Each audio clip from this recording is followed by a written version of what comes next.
Hello friends, welcome to the exams made simple. So ये हमारा Indian express का initiative है जहाँ पे हम इम्पॉर्टेंट आर्टिकल्स और एडिटोरियल्स डिस्कस करते हैं apart from those which have been discussed in the Hindu news analysis. तो अगर आप लोग फॉलो करते हैं हिंदू को तो आप बाकी का एक्सप्रेस का यहाँ से पढ़ सकते हैं।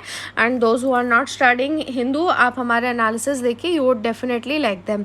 And apart from the current portion we have also started the static initiative, और जिसका कोर्स का आपको डिस्क्रिप्शन हमारे पेज पर और इस यहाँ पे वीडियो के डिस्क्रिप्शन में भी मिल जाएगा link. So you can see कि क्या हम लोग किस तरीके से अप्रोच करेंगे पूरे स्टैटिक पोर्शन में। And will try to complete your entire GS static portion. Okay, तो स्टार्ट करते हैं आज के कुछ डिस्कशन के साथ में।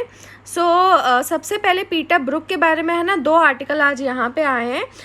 पीटर ब्रुक वॉज मतलब वो ड्रामा बनाते थे एंड थिएटर में उनका काफ़ी ज़्यादा नाम था। ही ऑल्सो वन पद्मश्री इन 2021। तो उनके ऊपर ये आर्टिकल्स हैं। We'll C some important things.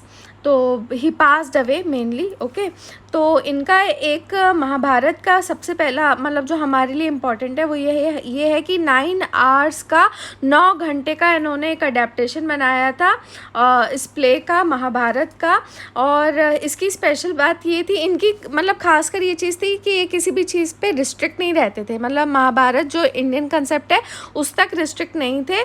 So he took an international cast. For example, Drona was played by Japanese artist, Bhishma by an African and Mallika Sarabhai was Draupadi. Okay, और इसके अलावा इन्होंने कुछ शेक्सपियर के प्रोडक्शंस भी किए हैं।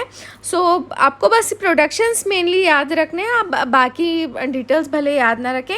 For example, King Lear and a Midsummer Night's Dream. Okay, and इसके अलावा इन्होंने मतलब केवल ब्रिटिश अपने आप को रिस्ट्रिक्ट ना रखते हुए, आगे हम दूसरे एडिटोरियल में ये भी देखेंगे कि ये थोड़ा कॉलोनियल एस्पेक्ट से निकल के आए थे। तो डीकोलोनाइजेशन का एक इनका विजन था, जिसकी वजह से इन्होंने दूसरे कल्चर से काफ़ी ज़्यादा इंस्पिरेशन लिया था। ठीक है ना, तो एशियन ट्रेडिशन से भी। तो इन्होंने 12th सेंचुरी जो पर्शियन पोयम थी द कन्फ्लुएंस ऑफ बर्ड्स, इसका भी नाम याद रखिएगा। महाभारत, किंग लियर शेक्सपियर की एंड कन्फ्लुएंस ऑफ बर्ड्स, तो ये पर्शियन पोयम थी, इसको भी ये स्टेज पे लेकर आए थे। और जैसे मैंने बताया 2021 में इनको पद्मश्री भी दिया गया था। Fine. So he started revolutionising British theatre, और इनका जो फोकस था वो था जो थिएटर है, स्पेस एंड टाइम, और जो मतलब एक चलता आ रहा है उसको और ज़्यादा रेनोवेट करना।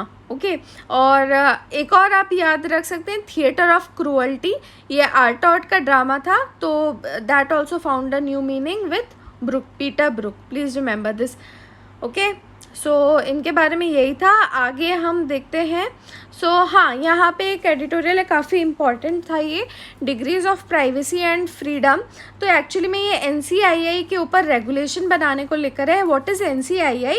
NCII is non consensual intimate images जो कि शेयर की जाती हैं ऑनलाइन। तो उसके ऊपर ये था, याद रखना, NCII is non consensual intimate images. अब इसको पब्लिश करना जो है वो ऑलरेडी एक क्रिमिनल ऑफेंस है under the IT act of 2000, और इसके ऊपर गाइडलाइंस भी आ चुकी हैं 2021 में। इंटरमीडियरी गाइडलाइंस आई हैं।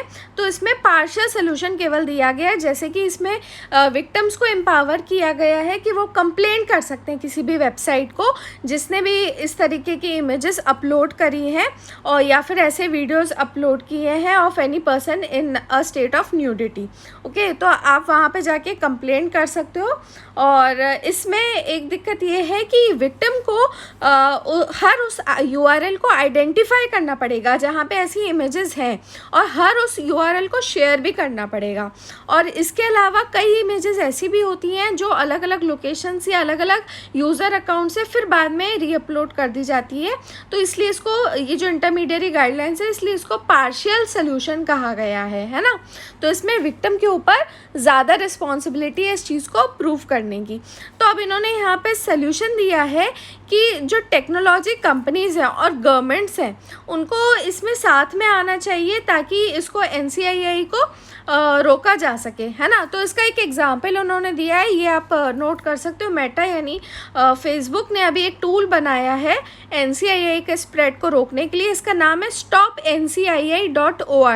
ओके, ये किसका है? मेटा का है। अब इसमें एक टेक्नोलॉजी का इन्होंने यूज़ किया है। Now this technology is important, it is known as the hashing technology.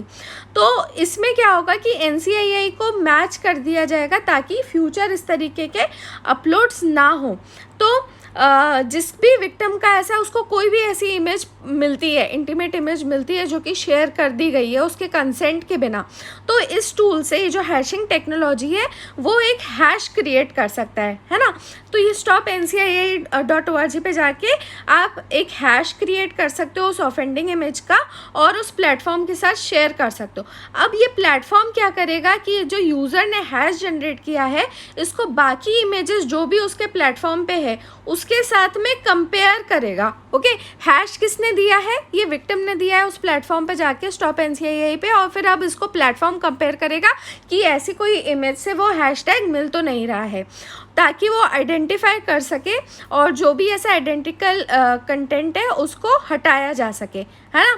तो इसमें विक्टिम की जो भी प्राइवेट इमेजेस रहेगी वो तो प्लेटफॉर्म के साथ रहेगी, लेकिन इसमें एक हैशटैग लग जाएगा जिससे इसका फ्यूचर अपलोड ना हो। और यही टेक्नोलॉजी जो है इसको पहले चाइल्ड सेक्स अब्यूज़ मटेरियल के लिए भी यूज़ किया जा चुका है। ओके, CSAM जिसको बोलते हैं, so it is child sex abuse material.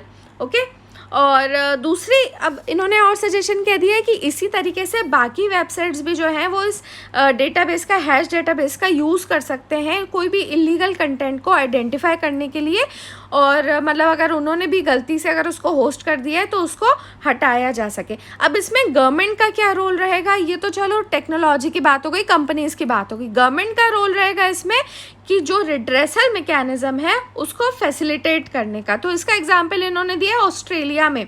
Australia में क्या हुआ है कि उन्होंने एक ई-सेफ्टी कमिश्नर को अपॉइंट किया है जिसका काम क्या होता है कि NCII के अगेंस्ट जो भी कंप्लेंट्स आएंगी उनको लेगा, और बाद में फिर जो कंप्लेनेंट है और वेबसाइट है और जिसने ये मतलब उस कंटेंट को पोस्ट किया उनके बीच में कोऑर्डिनेट करता है, और उसके पास में एक पावर होता है कि वो रिमूवल नोटिस भी दे सकता है ना।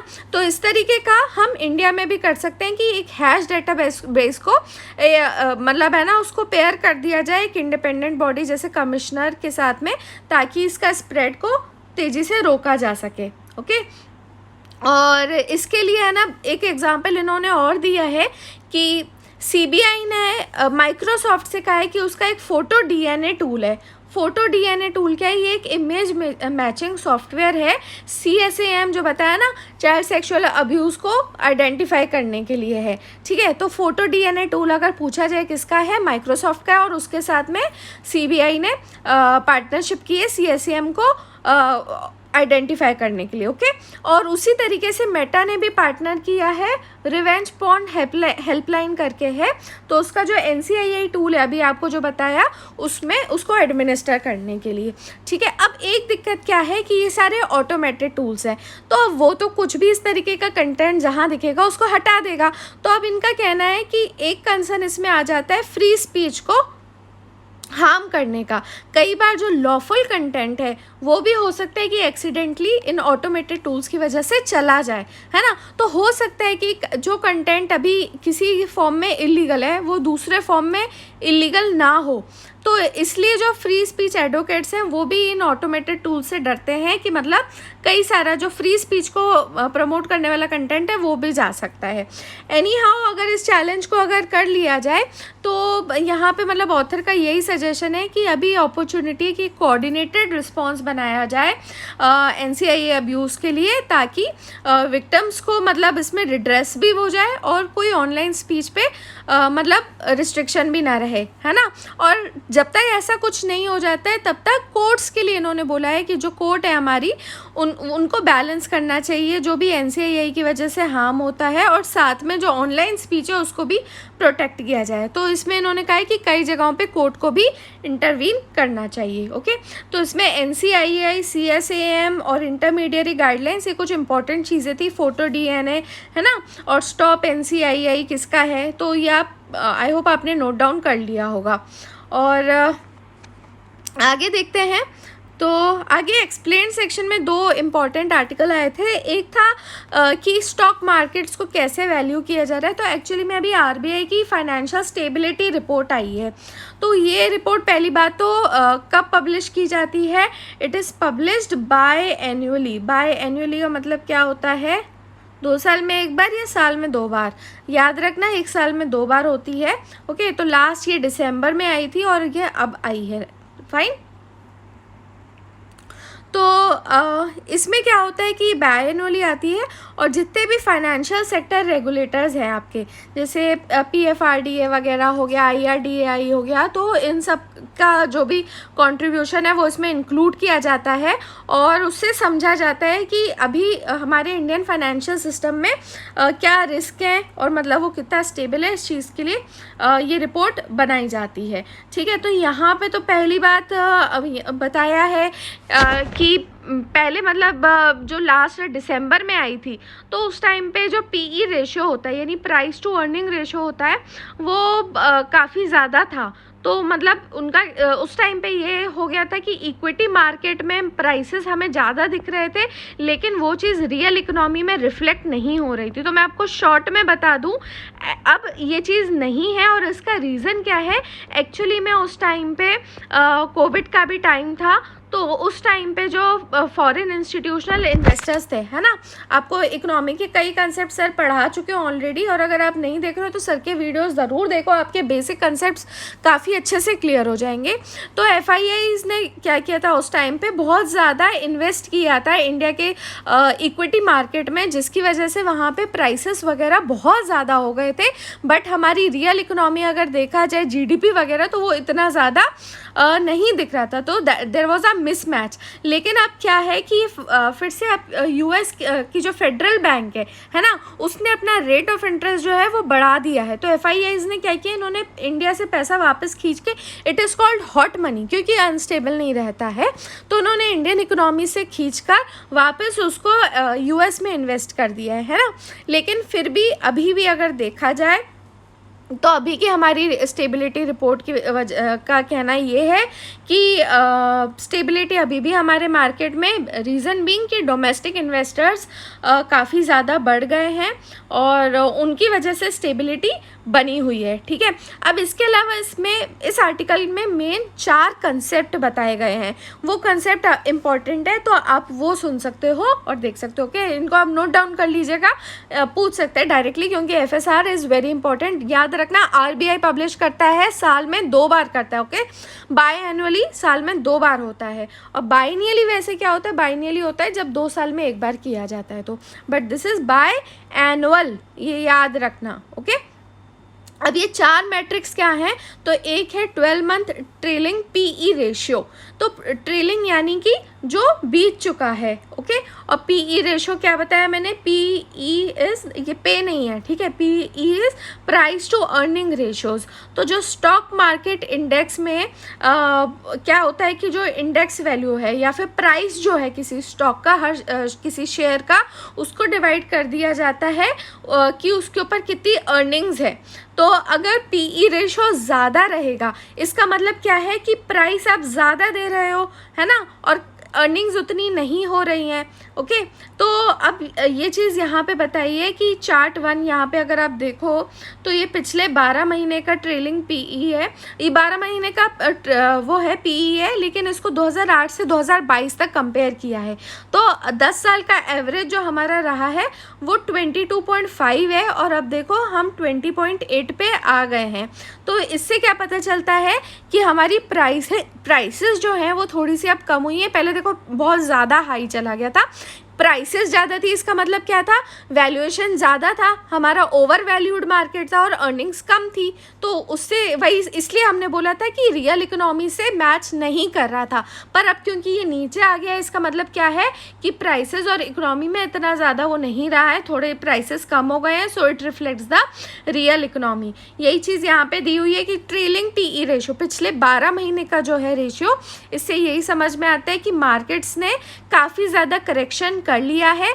ये जो एफआईआई ने अब पैसा खींच लिया, उसके बाद में क्या हुआ, डोमेस्टिक इन्वेस्टर्स की वजह से प्राइस करेक्शन हुआ है और इसलिए ये ओवर वैल्यूड नहीं है। लेकिन अगर आप आगे देखो, ये सेकंड मैट्रिक पे आते हैं, ये है 12 month forward P E ratio. Forward P E ratio यानी कि एस्टिमेटेड या एक्सपेक्टेड अर्निंग्स क्या रहेंगी, वो हमको इस फॉरवर्ड वाले से पता चलता है ना। तो अब इसमें क्या है कि सेंसेक्स अगर आप देखो तो बाकी डेवलप्ड, ये सेकंड चार्ट आप यहाँ पे देखिए, ये चार्ट 3, ओके, तो ये इंडिया का हमारा ये है 18.7 और बाकी जगहों का देखो तो 16, 15.4, 16 यूएस का है, 15.4 थाईलैंड का है। तो इससे क्या समझ में आता है कि बाकी इकोनॉमीज़ के कंपैरिजन में अभी भी हमारे स्टॉक्स के प्राइस वगैरह ज़्यादा हैं as compare to the earnings. मतलब एक्सपेक्टेड अभी भी यही है कि हमारे फॉरवर्ड वाले में भी हाई ही रहेगा, है ना। तो इसका मतलब हमारी इकोनॉमी जो है फिर भी बाकी डेवलपिंग वालों से कॉस्टली रहेगी, यानी still the prices are higher, okay. Third metric very important, it is the market capitalization to GDP ratio. इसको याद रखना, वॉरेन बुफे मैट्रिक भी कहते हैं। What is Warren Buffett metric अगर पूछा जाए तो market capitalization to GDP ratio, याद कर लो, रट लो, ठीक है। तो एक्चुअली में इससे क्या करते थे, इसको वॉरेन बुफे मैट्रिक क्यों कहा जाता है, क्योंकि वो इस रेशो का यूज़ करते थे ये डिटरमाइन करने में कि कोई भी मार्केट चीप है या फिर एक्सपेंसिव है। तो इसमें क्या किया जाता है, मार्केट कैपिटलाइजेशन को डिवाइड किया जाता है जीडीपी से। अब टोटल मार्केट कैपिटलाइजेशन किसका लिया जाता है, जितने भी बीएसई में लिस्टेड स्टॉक्स हैं, यानी जितने भी लिस्टेड स्टॉक्स हैं उनकी मार्केट वैल्यू कितनी है उसको डिवाइड किया जाता है bye nominal GDP of the country, है ना। तो उससे हमको पता चलता है कि क्या रेशो है। तो अब इसने यहाँ पे बताया चार्ट 2 जो है ये इसी का है। तो इसने कहा है अभी भी अगर आप देखो तो हमारा एवरेज क्या रहता है 0.79, लेकिन अभी भी हमारा मतलब इस साल का है, फाइनेंशियल ईयर 22 का देखें तो 1.12 है। इससे क्या समझ में आता है कि मार्केट कैपिटलाइजेशन काफ़ी ज़्यादा है एज़ कम्पेयर टू जीडीपी, है ना। तो फिर से वही बात हो गई, यानी स्टॉक्स का प्राइस जो है वो ज़्यादा है as compare to the gross domestic product, that is the earnings, है ना। और लास्ट मैट्रिक है बियर, जिसको बोलते हैं BEER is bond equity earnings yield ratio. तो बॉन्ड अलग होता है, इक्विटी अलग होता है। तो बॉन्ड की यील्ड कंपेयर्ड विथ इक्विटी की यील्ड, इसका जो रेशियो होता है उसको बोलते हैं बियर, ओके। तो yield from bonds they are compared with the yield from equities. तो ये यील्ड होती क्या है इक्विटीज़ की, यानी कि कितनी अर्निंग्स है हर शेयर में डिवाइडेड बाय द प्राइस। ये जैसे पीई था ना, ये थोड़ा उल्टा हो गया, बियर में उल्टा हो गया, इसमें ईपी हो गया, earning of the share divided by the price. अब देखो जो बॉन्ड्स में इन्वेस्टमेंट होता है it is actually inverse of the investment in the equities, okay. क्यों, क्योंकि दोनों का रिस्क प्रोफाइल जो होता है वो ऑपोजिट होता है। बॉन्ड्स आपके हो जाते हैं गवर्नमेंट बॉन्ड्स और इक्विटीज जो होती है वो प्राइवेट वाली होती है ना। तो ज़्यादा सेफर वैसे कौन सा रहता है, ज़्यादा सेफर वैसे बॉन्ड्स होते हैं, लेकिन कई बार क्या होता है कि इक्विटीज़ में ज़्यादा प्रॉफिट आता है, तो इसकी वजह से लोग इन्वेस्टमेंट ज़्यादा इक्विटीज़ में करते हैं, ठीक है ना। तो अब देखो इसने एक इम्पॉर्टेंट कंसेप्ट यहाँ पे दिया है, इसको आप लिख लो कि अगर बियर वैल्यू यानी कि बॉन्ड की यील्ड डिवाइडेड बाय अर्निंग की यील्ड 1 से ज़्यादा हो जाए तो इसका मतलब है कि स्टॉक मार्केट जो है वो ओवर वैल्यूड है ना। आप आई होप समझ पा रहे हैं। अगर बॉन्ड की यील्ड ज़्यादा हो गई एज़ कम्पेयर टू इक्विटी की यील्ड, तो उस केस में क्या हो जाएगा कि बॉन्ड्स में लोग ज़्यादा इन्वेस्ट कर रहे हैं, यानी कि उसमें इक्विटी में आपका प्राइसेस ज़्यादा है ना। तो इसका मतलब क्या है कि आपका स्टॉक मार्केट ओवर वैल्यूड है। और अगर बियर की वैल्यू 1 से कम रहती है तो इसका मतलब है कि स्टॉक मार्केट आपका अंडर वैल्यूड है। इस कंसेप्ट को रट लो, ओके। तो अब हम अपना अगर परफॉर्मेंस देखें तो हम पीक से तो नीचे आ गए हैं, और मतलब बीयर अगर हम देखें तो हमारा जैसे एवरेज 1.61 रहता है, तो उससे हम और कम आके 1.59 पे आ गए हैं। तो अब ये स्टॉक मार्केट वैल्यूएशन क्यों किया जाता है, तो ऐसा नहीं है कि अगर बहुत हाईली वैल्यूएट हो, ओवर वैल्यूएट है, तो एकदम से कोई मार्केट नीचे गिर जाएगा, या फिर लो वैल्यूएशन है तो अचानक से सर्ज आ जाएगा। लेकिन फिर भी क्या होता है कि इन मैट्रिक्स से इन्वेस्टर्स को थोड़ा आइडिया लगता है कि क्या रिस्क हैं, क्या अपॉर्चुनिटीज़ है। ओके तो ये जो फाइनेंशियल स्टेबिलिटी रिपोर्ट है, इसका कहना है कि इंडिविजुअल इन्वेस्टर्स का अगर हम इंडिया में देखें तो पार्टिसिपेशन काफ़ी ज़्यादा बढ़ गया है। कई सारे डीमैट अकाउंट्स खुले हैं, और ख़ासकर पेंडेमिक के बाद कई नए इन्वेस्टर्स ने रजिस्टर किया है। पहले केवल ये सारी चीज़ें बड़े शहरों तक सीमित रहती थी, लेकिन now it has gone beyond the metropolitan centres and big cities. Okay, अब एक आर्टिकल और लास्ट है, ये देख लेते हैं। तो ये अलूरी सीताराम राजू के ऊपर है। तो उनका अभी ब्रॉन्ज स्टैचू अनवेल किया था पीएम ने आंध्र प्रदेश में, और ये भीमावरम में किया गया है, प्लीज़ रिमेंबर। तो 30 फुट टॉल ब्रॉन्ज स्टैचू है अलूरी सीताराम राजू का, और जो अभी उनकी 125th बर्थ एनिवर्सरी थी, तो उसी की वजह से, और आज़ादी का अमृत महोत्सव के पार्ट, उसका ही एक पार्ट है ये भी, कि इसको लॉन्च किया गया है। जो भी अनसंग हीरोज़ हैं तो उनमें एक ये भी इंक्लूडेड है। तो उसी चीज़ को सेलिब्रेट करने के लिए, याद रखना, भीमावरम में इसको अनवेल किया गया है। फाइन। तो अलूरी सीताराम राजू के बारे में कुछ चीज़ें देख लेते हैं। So he was born in Andhra Pradesh, present day Andhra Pradesh, 1897-98 में हुए थे। फिर वो सन्यासी बन गए थे 18 में, और एक मिस्टिकल ऑरा उनको उन्होंने गेन कर लिया था, और ख़ासकर हिल और ट्राइबल लोगों के बीच में काफ़ी ज़्यादा जाने जाते थे, और उनको नॉलेज भी था एस्ट्रोलॉजी, मेडिसिन का, और वाइल्ड एनिमल्स को भी वो काफ़ी अच्छे से टेम कर लेते थे। ओके, सो अब इनका ब्रिटिशर्स के अगेंस्ट क्या स्ट्रगल रहा था, तो freedom fighter obviously unsung heroes में अगर कर रहे हैं तो ब्रिटिशर्स के अगेंस्ट क्या था इनका योगदान। तो जो हिली पीपल थे उन्होंने उनका जो भी डिस्कंटेंट था, खासकर गंजम और विशाखापट्टनम और गोदावरी के लोगों का, तो उसको गुरिल्ला रेजिस्टेंस के रूप में उसको चैनलाइज किया था। कॉलोनियल रूल जब हुआ था तो जो शिफ्टिंग कल्टीवेशन होता है ट्राइबल्स का, उसको वहाँ पे पोडू कहा जाता है। तो उस चीज़ के ऊपर काफ़ी असर पड़ा था, क्योंकि इन्होंने फॉरेस्ट लैंड्स को सिक्योर करने की कोशिश करी थी। और फॉरेस्ट एक्ट जो आया था 1882 का, उसने बिल्कुल बैन कर दिया था कि माइनर फॉरेस्ट प्रोड्यूस भी कलेक्ट नहीं किया जा सकते। तो ट्राइबल्स का तो लाइवलीहुड इफेक्ट होगा ही, है ना। तो बेसिक जैसे रूट्स, लीव्स और ये सब को भी आप कलेक्ट नहीं कर सकते हो। तो इसकी वजह से उनको दे वर फोर्स्ड इनटू लेबर। तो पहले ही मतलब एक मुत्तादार करके होते थे, वो उनको एक्सप्लॉइट करते ही थे। अब क्या हुआ कि ये जो कॉलोनियल गवर्नमेंट आई, तो इसने कुछ विलेज हेडमैन भी बना दिए, मतलब मुत्तादार्स को भी साइड कर दिया, और इनसे रेंट निकलवाने के लिए ट्राइबल्स ऑलरेडी डिस्प्लेस हो गए, इनका पोडो पे असर पड़ गया, तो अब ये लेबर की तरह काम करने लगे। तो अब इनसे रेंट निकलवाने के लिए इन्होंने विलेज हेडमैन भी कमीशन कर दिए, और जिसकी वजह से इनकी लाइफ पे बहुत ज़्यादा असर पड़ा था। तो अब क्या हुआ कि ये जो एंटी गवर्नमेंट सेंटीमेंट था ऑलरेडी ट्राइबल्स में, और मुत्तादार्स का भी आ गया था, क्योंकि उनका पावर चला गया था हेडमैन की वजह से। तो जिसकी वजह से आर्म्ड रेजिस्टेंस हुआ था ये 1922 में, और इसको क्या बोलते हैं, रंपा रिबेलियन। आपने पढ़ा होगा हिस्ट्री, अगर आपने थोड़ी पढ़ी है तो, रंपा रिबेलियन या फिर मान्यम रिबेलियन भी कहते हैं। प्लीज़ रिमेंबर, रंपा और मान्यम रिबेलियन। तो ये गुरिल्ला वॉर की तरह चलता रहा, और मई 1924 तक। So it was a long period. तो फिर फाइनली मई 1924 में क्या हुआ, अलूरी सीताराम राजू, जिसको मान्यम वीरुदु कहा जाने लगा था, यानी कि hero of jungle, so he was finally captured and executed. Okay, और इनके नाम पे अब पॉलिटिकल भी, अब ऑब्वियस ही बात है, अब हीरो क्लेम करना है तो फिर अब आपका अब तो एम क्या है, कुल मिला के इलेक्टोरेट जितना आप क्लेम कर सको, है ना। तो इसके लिए फिर अलूरी सीताराम राजू का डिस्ट्रिक्ट भी बनाया गया था अप्रैल 4 को, और ये एग्जिस्टिंग डिस्ट्रिक्ट्स हैं विशाखापट्टनम और उसकी मतलब ईस्ट गोदावरी में से इन एरियाज़ को निकाल के एक डिस्ट्रिक्ट बनाया गया था अलूरी सीताराम राजू के नाम पे। फाइन।